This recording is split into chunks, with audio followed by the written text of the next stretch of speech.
Well, hey, howdy, hi! Welcome back to my channel. Thank you so much for stopping by to join me today. I really do appreciate it. My name is Ellie, and I'm a witch. And this over here is my teaching assistant, Angie. And today is Tuesday, and on my channel that means it is tea time and true crime. For today's true crime case, I'm going to be talking about Genie the Feral Child, which I have promised you guys for a while now. I just have not made the video. And of course, I choose the day to make the video when I am actively battling a migraine. So this is going to be really fun. This is going to be a little bit longer of a video. I think the script is like 8 pages long. So we're going to have a lot of fun today. This case is a little bit of a heavier one, so if you're not really interested in seeing something like that, I did do a video yesterday on the Cadaver Synod. Might also be a little bit too heavy for you, but on Sunday I'm going to be doing the cryptids of Utah, and then I'll be talking about 3 defenestrations of Prague on Monday. And then for Tea Time and True Crime next Tuesday is going to be the case of Brian Shookman. But yeah, let's just go ahead and jump into the video.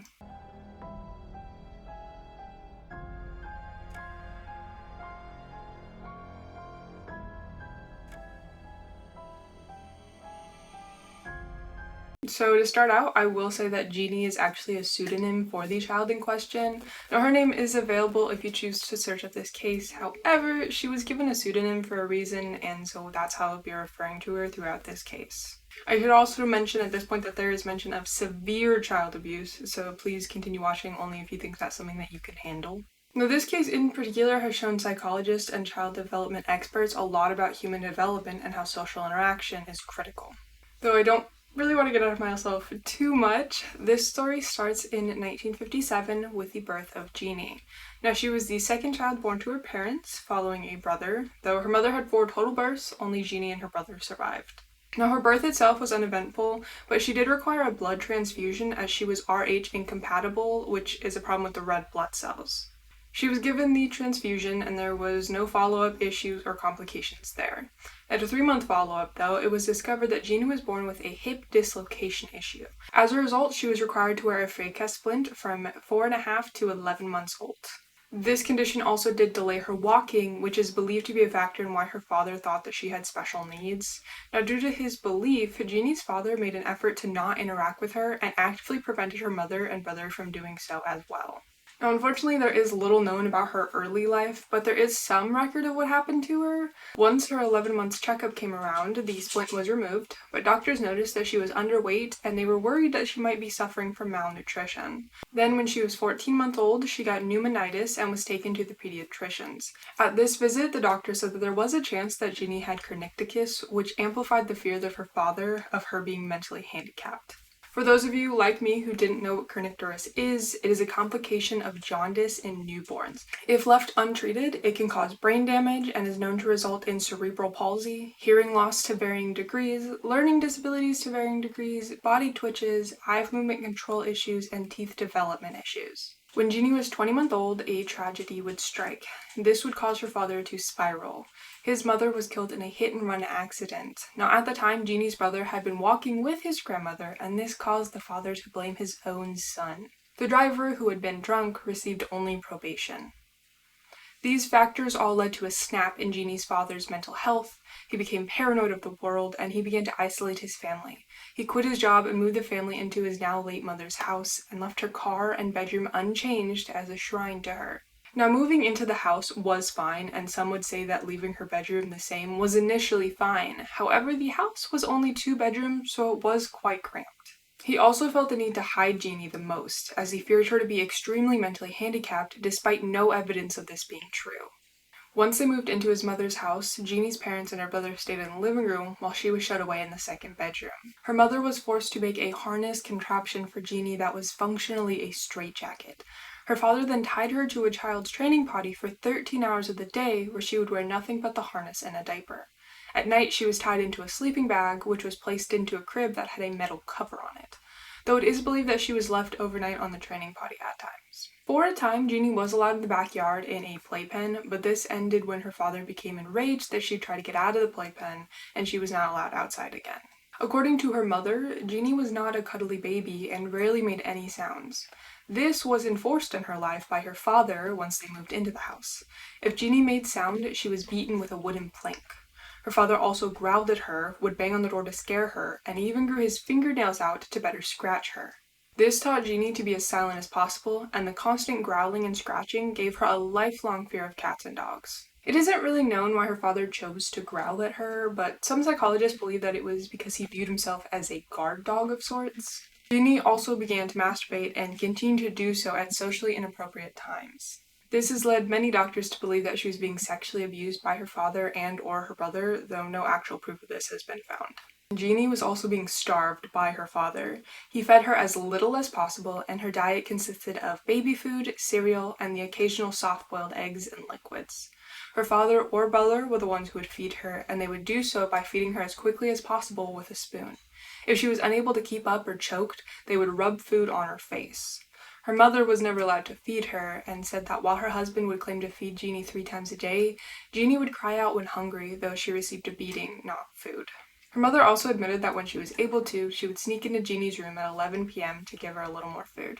This led to Genie developing a sleep pattern where she would sleep from 7 to 11, wake up, and then sleep for another 6 or so hours. This habit continued for months after she began receiving medical attention, and even then she did not return to a healthy sleep pattern fully. Now, Genie was not the only one suffering abuse, though hers was the worst. Her father was sensitive to sound, and if her mother or brother were talking, they would be beat. This meant that they didn't speak in front of Genie, and that she didn't hear much of, if any, type of language. Genie also did not have much access to light, as the windows in her room were blacked out apart from about an inch where they opened. This meant Genie could see the sky and hear birds occasionally. Now, the rest of the family was rarely permitted to leave the house. Her brother was allowed to go to school, but was required to prove his identity in various ways before he was allowed back inside the house. Her mother claimed to have been unaware of the abuse happening, but she had her own life threatened by her husband on several occasions. Genie's father had also kept detailed notes about the abuse that he put his family through. It was documented that the abuse became worse as the years went on, and as her brother got older, he was forced to participate in the abuse of Genie as well. Father had a strong belief that Genie would not survive past the age of 12, and he said that if she did, he would allow her mother to get help. Unfortunately, when she turned 12, her father changed his mind and she would stay in the home for another year and a half. When Genie was about 13 and a half, her parents had gotten into an argument about her mother not being able to call her own parents. After threatening to leave, Genie's father relented and allowed his wife and daughter to see her parents. It was about 3 weeks after the duo had left that her mother decided to apply for disability benefits due to her being nearly completely blind. Due to this near blindness, she actually walked into a social services office. She had Genie with her, and the worker who greeted her immediately knew something was wrong. Looking at Genie, she believed that she was only about 6 or 7 years old and autistic. She was appalled to learn Genie's true age and immediately called the police. Both parents were arrested, and Genie became a ward of the state and was sent to the Children's Hospital in Los Angeles. Genie's father committed suicide before a trial took place. He left 2 notes, one telling his son that he loved him, and the other for police saying he took his life because, quote, "the world will never understand." With that, her mother was then the main focus. She said that her own abuse at the hands of her husband and her near-complete blindness left her incapable of protecting her children. On this basis, the charges against her were dropped. Now, Genie's brother ran away at 18, and so he was not part of any charges, and the police left him alone in regards to this case. Now, doctors were not optimistic about Genie's chances, even with proper care. When she was rescued, she was about 4 foot 6 inches and weighed only 59 pounds. On average, doctors want 13-year-old girls to weigh between 76 to 148 pounds, and the average height is 5 foot 3 inches to 5 foot 7. So it was clear that she was extremely malnourished. She also had heavy bruising and calluses on her back due to the harness she was forced to wear, and her hips were deformed. As a result of the small room she was kept in, Genie was unable to focus on anything further than 10 feet away, though she had no other noted eyesight problems. Genie could not stand up straight or fully extend any of her limbs. This led to her walking hesitantly and having her arms bent in front of her. This is known as her bunny walk. Her fine motor skills were on par with that of a 2-year-old. She was also diagnosed with dysphagia, which is a difficulty in swallowing, to the point that she could barely manage to get liquids down. She had no responses to extreme temperatures either and was completely incontinent. It wasn't possible for doctors to truly test Genie's mental age, but through examinations they determined she had the same mental capacity and understanding of a 13-month-old baby. They also found that she was very curious about objects and sounds rather than people. If she heard a sound, she would constantly search for the source. She did interact with hospital staff, though, and would often walk with them without hesitation, but didn't show any signs of attachment to anyone, including her own mother. Genie was also still completely nonverbal. She began showing understanding of other people's facial expressions, but made no discernible facial expressions or body language of her own. She seemed to be able to distinguish human speech as unique, but made no attempts to make sound herself. Using nonverbal communication, she was able to get across her basic needs, but nothing beyond that. In January of 1971, linguists working with her were able to conclude that she knew about 15 to 20 words, and one of those was her own name. Now, Genie did make progress as she stayed in the hospital. She actually made leaps and bounds in regards to the growth in her mental and physical abilities. She was able to undress and redress herself, use the bathroom. She would start paying attention when people spoke, though she herself remained emotionless.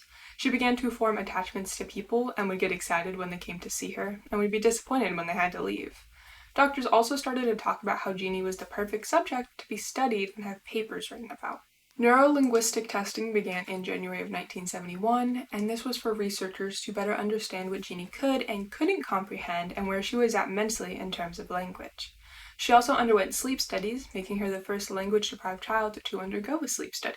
The sleep study also determined that Genie was right-handed, which contradicted earlier observations that believed her to be left-handed or right hemisphere dominant. She also had hearing tests performed to determine if she could identify language and non-language sounds. These tests showed that for language, her hearing in her left ear was at 100%, while her right ear did not pick up on much in the way of language. Genie did, however, score perfectly in both ears when it came to non-language sound.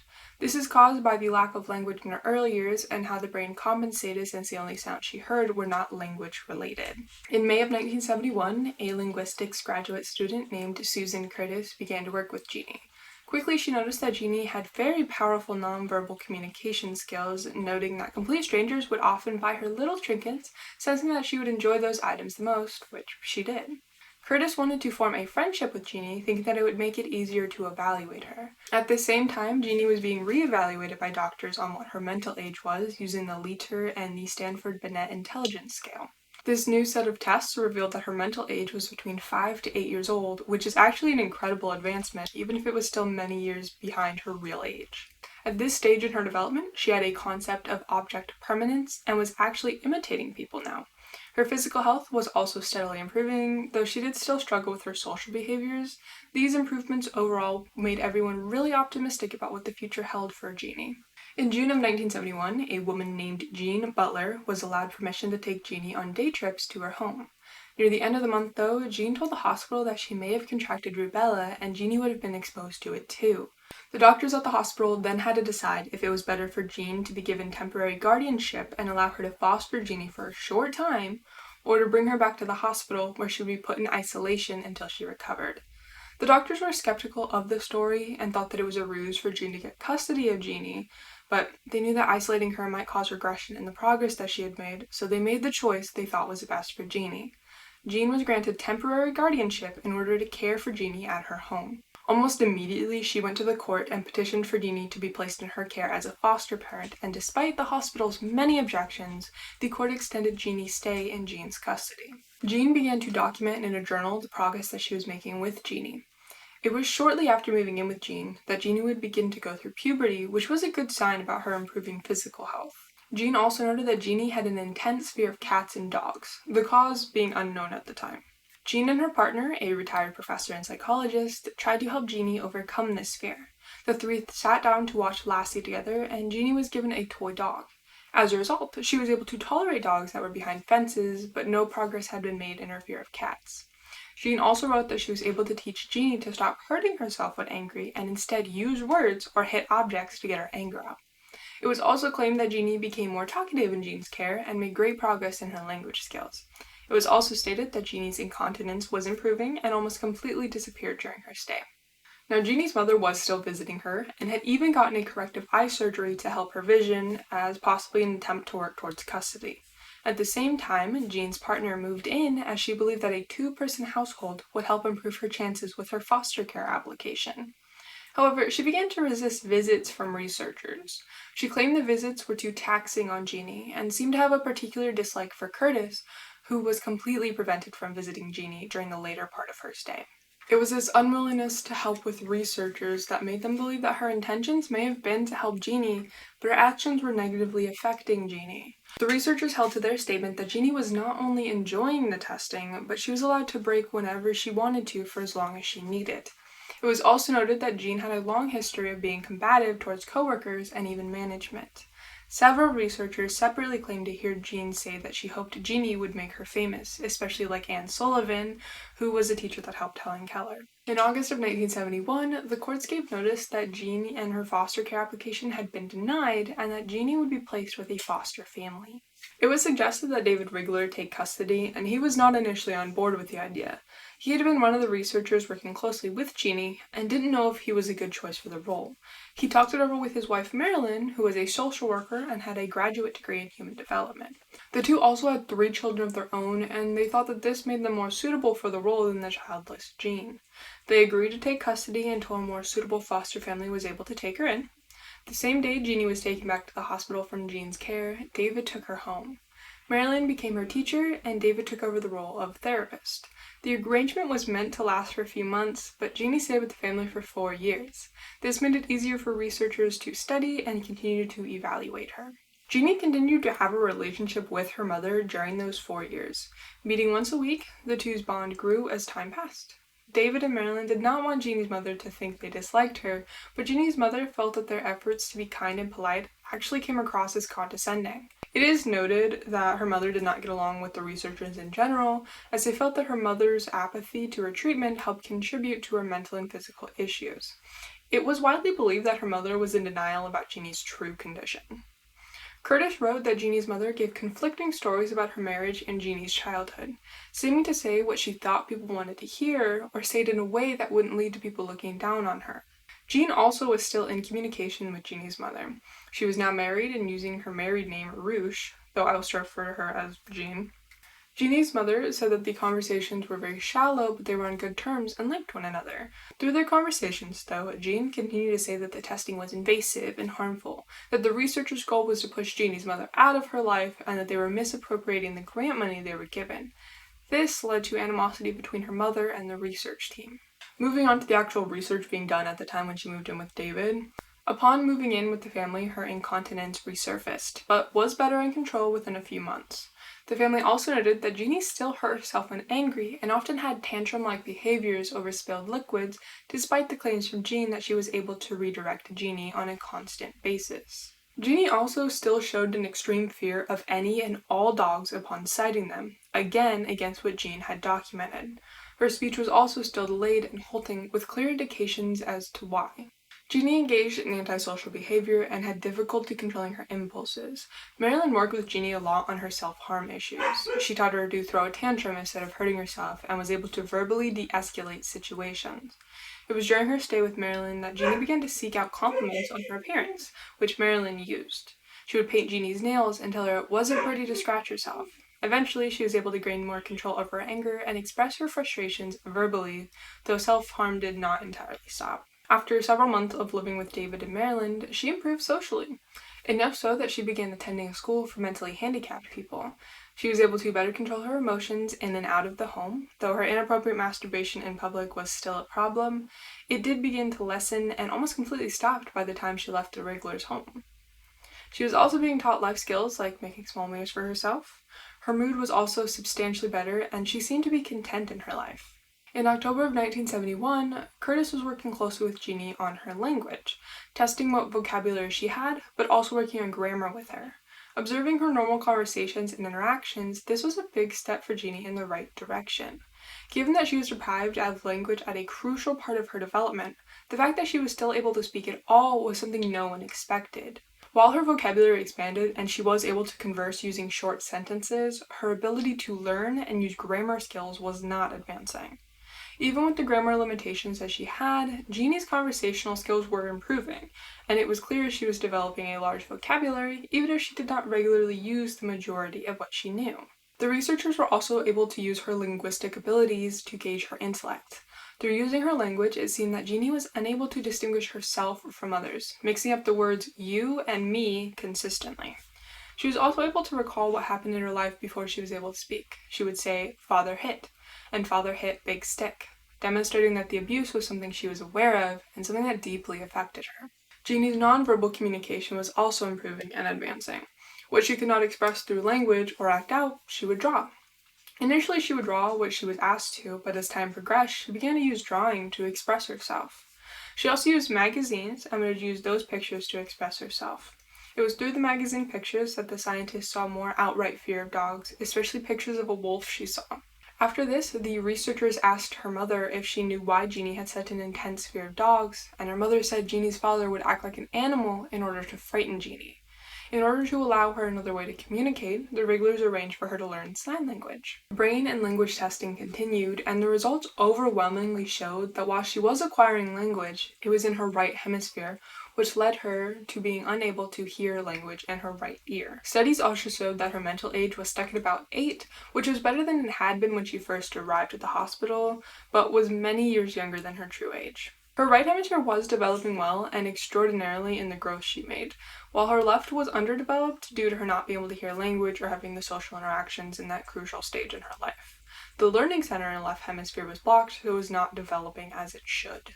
In 1975, Genie turned 18, and the research team was denied an extension in their funding to study her.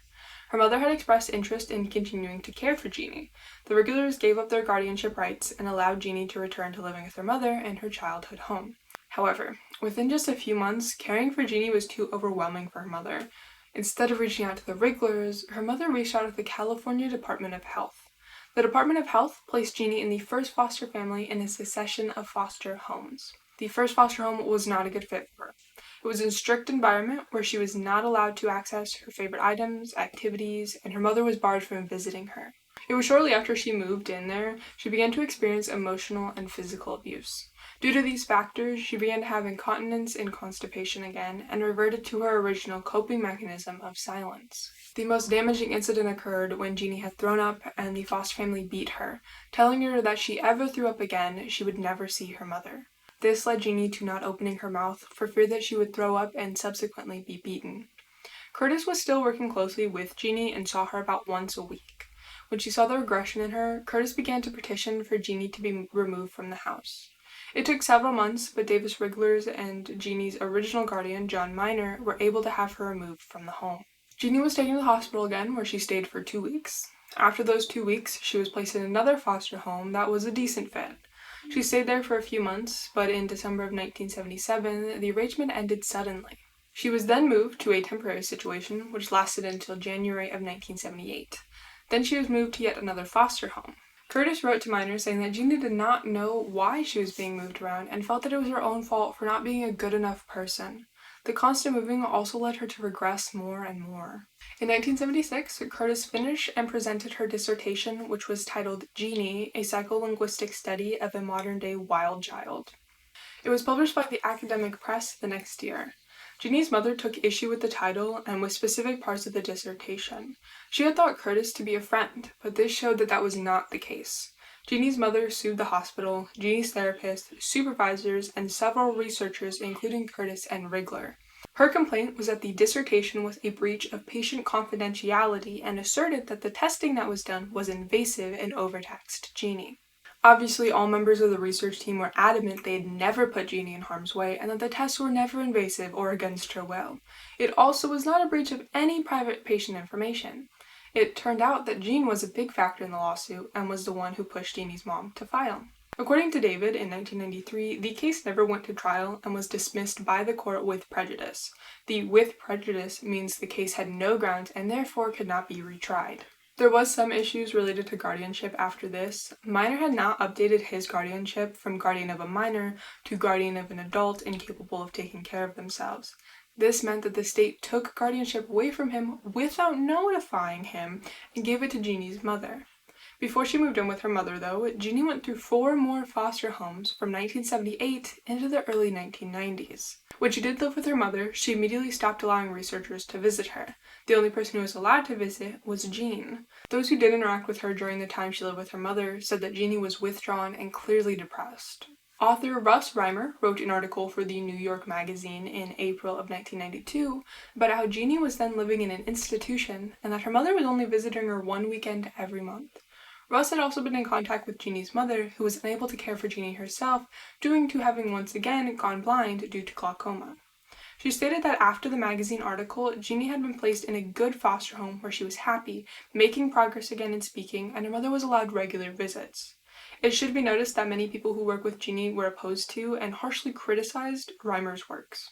As of 2016, she was living in an undisclosed location, still in Los Angeles, in the state's care. Her mother reportedly died in 2003 of natural causes. There isn't much known about her brother. He supposedly left Los Angeles and only visited their mother once and chose not to keep up on what was happening with Genie. And that is all that I have for you today. That was definitely a little bit of a heavier case. I do have a lot of heavy cases, especially when it comes to child abuse or murder of children. This one was just really sad. I don't want to say it's good, but it helped a lot with how we learned about how crucial it is for children to hear language and be spoken to and have like that building in those crucial parts of their life, because if you don't, then their brain just can't handle it going forward. And the fact that Genie could even speak at all was a miracle according to those doctors. I do of course hope that Genie is doing well.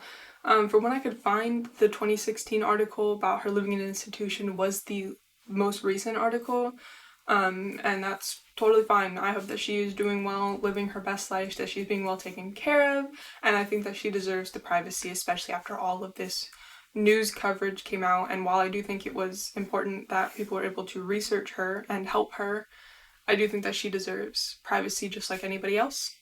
But yeah, that was today's video. Next week I do have not a Cryptid Countdown, I have Legends and Lore. That is going to be its new name. Probably going to slip up because Cryptid Countdown is stuck in my brain and will likely always be. But yeah, Legends and Lore, Misheard History, Tea Time and True Crime. But I did want to say, because I forgot yesterday, that because it is October, I have a series coming up at the end of this month. It'll be starting on the 19th. Looking at my calendar, the 19th. It'll be 13 episodes, one for every day from the 19th to the 31st. And that is going to be a series called Dark Deeds and Demons. It's going to be mainly true crime, mostly related to Halloween in some way, not necessarily like having happened on Halloween, but I have werewolves and vampires and all sorts of stories like that. That are true crime cases. I have one misheard history that is specifically for that series. But for that week of Halloween, you guys will get 2 misheard history videos for that week. And then with that whole series, I'm going to have cocktails that I make for myself for those videos. I'll put the recipe on the screen if you guys want to make it at home. I don't guarantee that they're going to be that great. I'll be in costume, Andy will be in costume, and I think it's going to be a lot of fun, even if we are talking about some true crime. But enough of me rambling. I hope you guys are going to check out the video on Sunday. It's going to be the cryptids of Utah and the new and improved Legends and Lore. And yeah, I hope you guys have a great rest of your day, and I will see you on Sunday. Bye.